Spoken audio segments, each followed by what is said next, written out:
Bismillahirrahmanirrahim. Mari kita lanjutkan bab yang kedua tentang istihadah. Yang perlu kita pahami, pertama adalah pengertian dari istihadah. Istihadah itu adalah darah yang keluar dari kemaluan atau farjinya wanita selain darah haid dan darah nifas, atau bisa dikatakan istihadah adalah darah yang tidak memenuhi syarat dari haid atau nifas. Inilah yang dimaksud dengan istihadah. Jadi istihadah itu darah yang keluar dari farjinya seorang wanita selain darah haid atau darah nifas, atau yang namanya istihadah itu darah yang tidak memenuhi syarat-syarat daripada haid dan nifas. Di antara darah yang dihukumi istihadah, yang pertama adalah darah yang dikeluarkan wanita sebelum usia 9 tahun Hijriyah. Kalau ada perempuan yang mengeluarkan darah pada saat dia berumur 8 tahun Hijriyah, maka darah ini bisa dipastikan damul istihadah atau damul fasad, bukan damul haid. Saya ulangi, ketika ada perempuan yang masih berumur 8 tahun Hijriyah kok sudah mengeluarkan darah, maka bisa dipastikan darah ini adalah darah istihadah, karena belum memenuhi syarat daripada darah haid. Yang kedua, macam yang kedua, darah yang masa keluarnya tidak mencapai 24 jam terhitung dari hari pertama sampai hari ke-15. Jadi kalau ada perempuan mengeluarkan darah mulai hari pertama sampai hari ke-15, dihitung darah yang keluar itu tidak ada 24 jam, berarti mulai hari pertama sampai hari ke-15 itu semuanya bukan darah haid alias darah istihadah. Sehingga konsekuensinya ketika dia selama 15 hari tidak menjalankan sholat, maka wajib untuk diqadha secara keseluruhan. Karena sudah dipastikan hari pertama sampai hari ke-15 bukan dinamakan darah haid, karena tidak ada hitungan sampai 24 jam. Kenapa bisa seperti itu? Karena perempuan satu sama lain ini tidak sama. Siklus darah haidnya itu ada yang normal, ada yang keluarnya itu sedikit-sedikit. Satu hari kadang-kadang cuma 2 jam, satu hari kadang-kadang cuma 3 jam. Lain nanti dikumpulkan mulai hari pertama sampai hari ke-15, adakah jumlah ini sampai 24 jam? Kalau tidak ada, berarti itu hukumnya darah istihadah. Yang ketiga, kategori darah istihadah adalah darah yang masa keluarnya lebih dari 15 hari.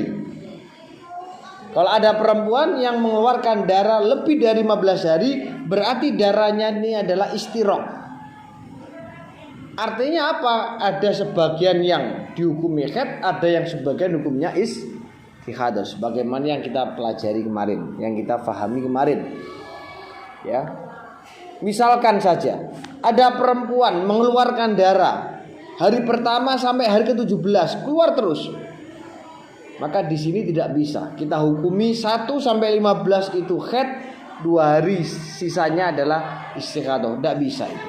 Kita harus pelajari tentang macam-macam dari mustahadah, macam-macam daripada istihadah. Kalau darahnya itu sama, bagaimana hukumnya? Kalau darahnya tidak sama, bagaimana hukumnya? Kalau dia baru pertama kali keluar darah langsung istihadah, itu bagaimana? Nah, ini harus kita pelajari mulai dari macam yang pertama sampai pada yang selesai. Ini makanya saya mohon betul kalau tidak ada uzur untuk diikuti terus supaya paham betul tentang istikhadah. Kemudian macam yang keempat yang dihukum istikhadah adalah darah yang jumlahnya melebihi 60 hari dari perempuan yang mengalami nifas. Karena nifas itu paling sedikitnya minimal adalah setetes. Umumnya 40 hari dan maksimalnya adalah 60 hari. Nah, kalau nanti ada nifas lebih dari 60 hari, berarti nanti dia masuk istihadah bin nifas. Jadi darahnya itu adalah mustarok antara nifas dan istihadah. Itu nanti kita pelajari juga. Kemudian macam yang kelima adalah darah yang keluar bersamaan dengan keluarnya bayi atau keluar di saat sakit akan melahirkan dengan syarat tidak bersambung dengan darah haid sebelumnya. Itu namanya damul fasad atau damul istihadah.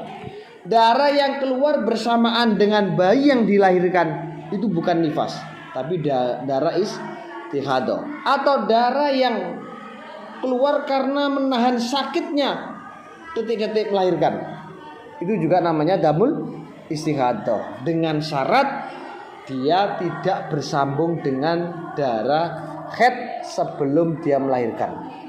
Lu kok bisa? Karena orang yang hamil itu tidak semuanya mengalami mens, tetapi kebanyakan mereka tidak mengalami mens. Tetapi kadang juga perempuan yang sedang hamil mengalami menstruasi. Makanya bahasanya qad tahidu al-hamil. Terkadang orang hamil juga mengalami menstruasi jika syarat-syaratnya terpenuhi. Ya, itu perlu dicatat. Dan lain-lain sebagainya nanti kita pelajari satu persatu. Oke, istihadah merupakan kejadian yang tidak menentu kesudahannya. Kadang istihadah itu di awal, kadang istihadah itu di tengah, kadang istihadah itu di akhir bulan. Jadi tidak mesti. Zaman keluar darah itu kan tidak mesti di awal bulan kan? Kadang di pertengahan bulan, kadang di tanggal akhir bulan. Ya, sesuai dengan rutinanya.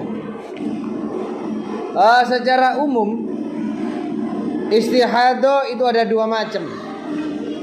Ada istihadah bil haid, ada istihadah bin nifas.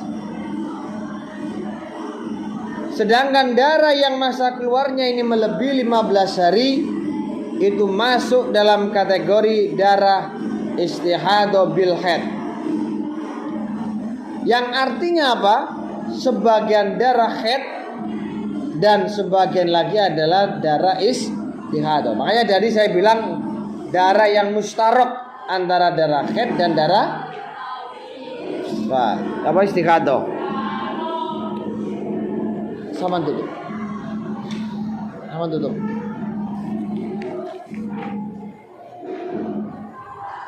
Namun demikian bukan berarti 15 hari itu haid dan selebihnya istihadah. Tidak bisa. Makanya tadi sudah saya katakan tidak boleh orang itu punya rumus ketika dia keluar darah selama 17 hari, 15 hari haid, 2 hari selanjutnya istihadah. Tidak bisa. Ya. Jadi itu tidak dibenarkan. Persepsi sebagian masyarakat yang menghukumi seperti itu tidak bisa. Ya. Contoh yang salah dalam menghitung jumlah haid. Keluar darah merah selama 30 hari, 15 hari haid, 15 hari istihadah. Ini tidak benar. Ya, tidak boleh seperti itu. Ya, harus mengikuti aturan. Ya. Kemudian keluar darah hitam 10, darah merah 10. Maka haidnya 15 hari, istihadah 5 hari. Tidak bisa. Itu tidak boleh seperti itu. Harus mengikuti aturan yang sudah ditentukan oleh ulama. Nah, untuk mengidentifikasi kedua macam darah tersebut, mana ini yang haid, mana yang istihadah, maka terlebih dahulu harus dimengerti tentang pembagian orang-orang yang istihadah di samping diperlukan juga pemahaman bahwa darah itu ada yang lemah, ada yang kuat. Karena antara lemah dan kuat nanti bisa mempengaruhi hukum daripada haid dan istihadah. Di mana cara membedakan antara darah kuat dan lemah? Yaitu dengan meninjau warna dan sifat-sifat darah tersebut. Mana yang dihukumi kuat, mana yang dihukumi lemah, itu nanti memiliki ciri-ciri atau sifat dari darah itu sendiri. Oke. Yang kedua, yaitu pembahasan tentang warna dan sifat darah. Dalam literatur fikih, warna darah itu dibagi menjadi 5 macam. Ada yang hitam, ada yang merah, ada yang coklat. Merah kekuningan itu coklat biasanya. Ada yang kuning, ada yang keruh. Ini adalah merupakan warna darah haid. Ya, warna darah haid. Biasanya perempuan itu kalau pertama kali keluar darah itu kan kental, hitam. Kemudian agak mentah, kemudian coklat, kemudian kekuningan sampai keruh dan selesai suci misalnya. Itu kan begitu urut-urutannya. Ya. Nah, untuk menentukan ukuran kuatnya adalah sesuai dengan urutan tadi. Hitam itu paling kuat. Merah di bawahnya, coklat di bawahnya lagi. Kemudian kuning di bawahnya lagi. 5 itu yang paling lemah. Ya. Jika darah yang dikeluarkan seorang wanita itu tidak sesuai dengan salah satu di antara warna di atas, seperti cairan putih, maka bukan termasuk darah haid, meskipun dihukumi najis karena keluar dari anggota bagian dalam. Jadi kalau nanti ada darah yang keluar selain dari 5 warna ini, maka itu bisa dipastikan bukan dinamakan darah haid. Kemudian ditinjau dari segi sifatnya. Darah wanita ini dapat diklasifikasikan menjadi 2 bagian, yaitu kental, itu kebalikannya adalah cair. Berbau busuk, itu kebalikannya tidak berbau. Sedangkan untuk menentukan kuat dan lemahnya darah dari segi sifat, itu adalah darah kental lebih kuat daripada darah cair. Darah yang berbau busuk itu lebih kuat daripada darah yang tidak berbau. Maka bisa diterapkan dalam contoh, seorang wanita keluar darah dengan formasi sebagai berikut. Dia mengeluarkan darah hitam cair 10 hari, darah merah cair 7 hari. Berarti kan 17 hari kan? Maka yang menjadi penentuan haid adalah darah kuat. Karena hitam dan merah itu adalah kuat hitam, maka yang dipilih adalah darah kuat atau darah hitam sebagai penentuan darah haid. Sehingga 10 hari darah hitam cair itu adalah haid, sedangkan darah merah selama 7 hari itu namanya istihadah. Begitu loh Pak. Ini nanti masuk pada bab mubtadi'ah mumayyizah. Dan seterusnya, contoh-contoh seperti itu.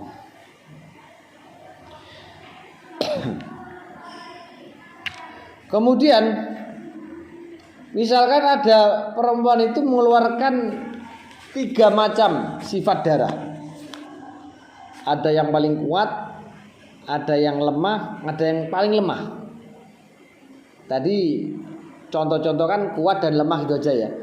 Kalau ini enggak, ketika ada perempuan mengeluarkan darah kuat, lemah, dan paling lemah, itu bagaimana cara menentukan haidnya? Misalkan dia mengeluarkan darah selama 30 hari dengan formasi darah hitam itu 10 hari, darah merah itu 10 hari, darah kuning 10 hari. Maka jawabannya begini. Perlu diketahui bahwa maksud dari warna lemah pada keterangan-keterangan di atas adalah murni warna lemah saja. Artinya kalau dia kecampuran warna kuat maka masuk dalam kategori warna kuat. Misalkan darah merah itu ada garis hitam-hitamnya, artinya merah yang kehitaman. Berarti kan ada pencampuran warna kuat. Berarti itu termasuk darah kuat karena dia masih ada kecampuran darah kuat. Kemudian istilah darah kuat dan darah lemah yang mempunyai implikasi hukum berbeda hanya berlaku bagi wanita yang mengalami istihadah. Sedangkan bagi wanita yang mengalami haid secara normal itu walaupun darahnya macam-macam semuanya dianggap haid. Misalkan dalam hitungan 15 hari, hari pertama sampai hari ke-15 itu darahnya macam-macam. Ada hitam, ada merah, ada coklat, ada kuning, ada keruh. Itu semuanya dihukumi haid. Tapi kalau sudah lebih dari 15 hari, darahnya kok ada 2 macam warna atau 3 macam warna, ini harus diperhitungkan. Tidak bisa dihukumi haid semuanya karena dia sudah lebih dari 15 hari. Kalau dia masih dalam hitungan 15 hari, meskipun darahnya itu macam-macam yang keluar warnanya, semuanya dihukumi haid. Kemudian penggunaan adat sebagai standar hukum untuk ukuran haid ini juga berlaku bagi wanita yang mengalami istihadah. Jadi wanita yang keluar tidak sampai 15 hari tidak dibenarkan menentukan jumlah haid sesuai dengan adat, nggak boleh. Misalkan sampai adat itu 7 dino, dilalah ulan ngarep itu 10 dino, gak oleh kok sampai tetap aku 7 dino ada berarti 7 dino nggak bisa. Kenapa? Karena dia masih di bawah 15 hari. Loh, paham ya? Gitu.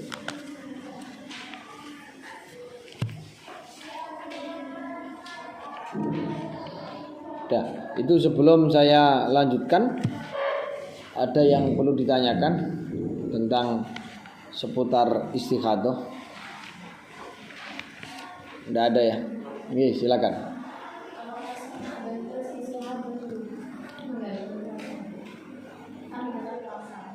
Kalau dia itu dalam keadaan puasa mengalami istihadah, itu sama halnya dia itu seperti orang yang mengalami daimul hadas, orang yang beser, orang istihadah. Darahnya kan keluar terus istihadah itu. Ya dah. Ini bahas istihadah loh ya, bukan darah haid. Kalau ada perempuan yang sedang melakukan puasa kok istihadah, maka yang dimenangkan itu adalah puasanya. Karena di sini ada yang harus dikorbankan. Dalam kitab Hasyiah Al-Jamal, muallif itu memberikan solusi karena orang yang istihadah itu kalau dia mengalami istihadah, jika itu disumpel farjinya, maka puasanya batal karena memasukkan sesuatu ke dalam. Tapi kalau dia itu tidak disumpel, maka sholatnya batal karena dia membawa najis. Maka dalam hal ini Shahibul Jamal, muallif kitab Hasyiah Al-Jamal itu memberikan solusi orang ini harus memilih salah satu dan yang dipilih harus puasanya. Karena puasa itu hanya dijalankan atau dikerjakan atau diwajibkan 1 tahun sekali. Maka nanti biarkan sholatnya itu tidak sah, tapi tetap sholat, namanya hurmatul waktu. Nah baru nanti setelah maghrib itu diqodoni. Misalkan dia mulai dari subuh istighadohnya ya subuh, zuhur, asar, paham ya? Maghribnya nanti disumpel sholat. Orang istighadah itu nggak boleh melakukan sholat berkali-kali, itu cuma 1 kali karena dianggap darurat. Dibersihkan versinya sampai bersih, kemudian disumpel, dirapeti, dicawati sampai rapat, sholat. Udah selesai. Nanti kalau mau sholat lagi, ya dibasuh lagi. Basuh lagi, setelah selesai itu disumpel, dicawati sing rapat, sholat. Hanya 1 kali sholat fardunya, bertahan itu, karena dia daimul hadas. Terus seperti itu kalau dia masih istihadah. Paham ya? Sama seperti orang beser, dikit-dikit keluar air seni, dikit-dikit keluar air kencing. Nah, itu nanti kasihan kan dia, nanti udah langsung masuk sholat, dia kencengi, rapeti, wis sholat, sah sholatnya. Nanti kalau mau sholat lagi, sholat fardu, ya harus bersihkan lagi. Paham ya? Itu namanya praktek daripada istikhadah dalam keadaan puasa. Ada lagi yang tanya kan? Yeah.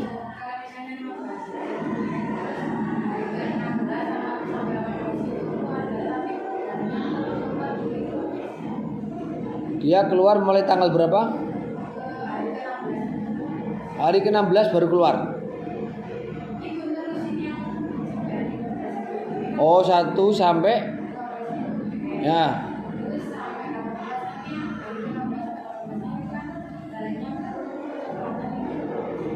Ya tetap itu namanya istikhadah karena masih ada masih tergolong darah haid. Oh, itu kan warnanya haid kan?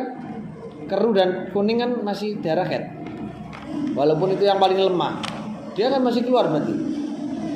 Berarti dia itu sama halnya istikhadah. Lah, tergantung nanti kalau kita sudah masuk dalam bab istikhadah, darahnya itu sama atau berbeda. Kalau nanti berbeda, maka namanya ghairu maizah. Nanti ada hitungannya sendiri. Ada hitungannya sendiri karena nanti berbeda darahnya. Kalau darahnya sama, itu juga nanti beda hukumnya. Ya, jadi intinya dia mengeluarkan darah selama 18 hari. Hanya saja darahnya ini bermacam-macam warnanya. Nah, ini cara penyelesaiannya nanti kita bahas tentang masalah istikhadah yang ghairu mumaizah. Paham gitu? Nah, makanya sama ikuti terus. Ya. Ada lagi?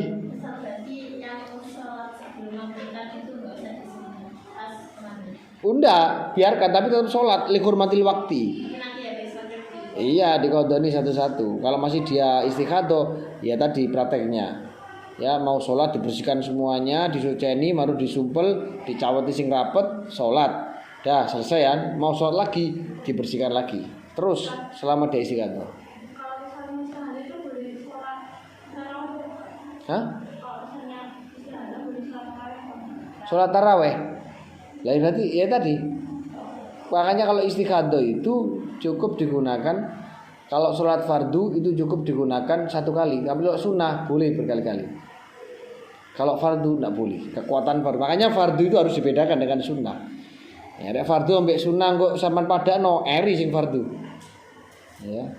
Gitu. Paham ya? Sama kayak tayamum gitu. Ya. Ya. Sudah ya, ada lagi tanya kan? Nggih.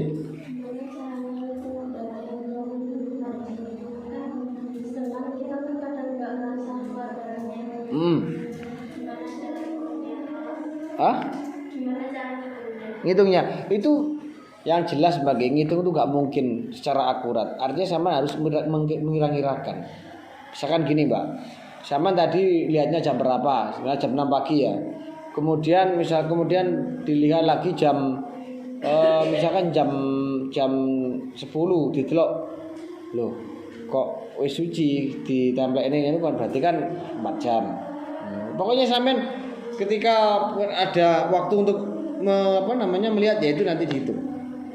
Jadi nggak mungkin kita menghitung itu secara akurat betul, nggak mungkin. Apa ya terus ndeloki kan nggak mungkin toh. Ya toh. Itu menghitungnya adalah dengan dzon wis prasangkai sakmene dihitung itu. Kan nggak mungkin kapan mandek. Ya kayak sampean ketika melakukan ibadah itu kan semuanya harus niat di awal pelaksanaan. Tapi ada ibadah yang nggak boleh dibarengi dengan awal pelaksanaan ibadah niat itu, seperti puasa. Puasa itu kan awal dari pelaksanaan puasa itu apa? Min tulu'il fajri. Maka niat kita kan nggak mungkin untuk dibarengkan dengan terbitnya fajar. Apa kita bisa? Nggak bisa kan? Lah itu. Makanya harus pakai don. Tapi kalau puasa itu wajib tabyid, wajib untuk menginapkan nih. Gitu nih Pak. Jadi seperti itu. Jadi ngitungnya don saja. Misalkan ngitungnya kok ceracit keluarnya ya pokoknya jam 6 kok didelokne, oh berarti dihitung 3 jam, 4 jam gitu. Sampai selesai nanti. Jadi Islam itu mudah lah, jangan dipersulit. Yang mempersulit adalah kita sendiri. Ya, terlalu hati-hati, terlalu maka itu malah menyulitkan. Itu siasat iblis biasanya. Orang itu kadang-kadang disuruh ngulang-ulang terus, itu iblis. Ya wudu dikon ngulang-ulang, dibisiki gak sah, akhirnya diwudoni maneh, akhirnya syak ragu-ragu. Nah, itu iblis, itu jenenge setan walhan. Spesialis wudu itu setan walhan. Ya. Kalau sholat itu namanya setan khanzab, itu spesialis penggoda sholat, spesialis iblis penggoda sholat, itu setan khanzab. Nah, itu ya. Sudah ada lagi? Ya. Kalau kan udara suci, terus sehari setelahnya itu dia siang itu keluar darah kekuning-kuningan. Ya begini. Selama misalkan gini aja, saya contohkan realnya saja. Tanggal 1, 2, 3, 4, 5 keluar darah. Kemudian tanggal 6 dia suci. Ternyata tanggal 7 keluar lagi. Ya kan? Keluar lagi kekuningan. Selama dia itu masih di bawah 15 hari, maka walaupun dia keluar darah warna kuning tetap dihukumi haid. Paham ya? Lah, ketika ada perempuan selama 3 hari mengeluarkan darah, kemudian dia suci, menurut Imam Ibnu Hajar itu langsung disuceni, adus sholat. Meskipun nanti misalkan 3 hari kemudian dia keluar lagi, maka dihukumi haid lagi, dan sholat yang dilakukan tadi itu tidak sah semuanya. Paham ya? Tidak sah. Sehingga makanya sama nek rawan jadwal haid, ojo pisan-pisan ngimami sholat. Itu bahaya.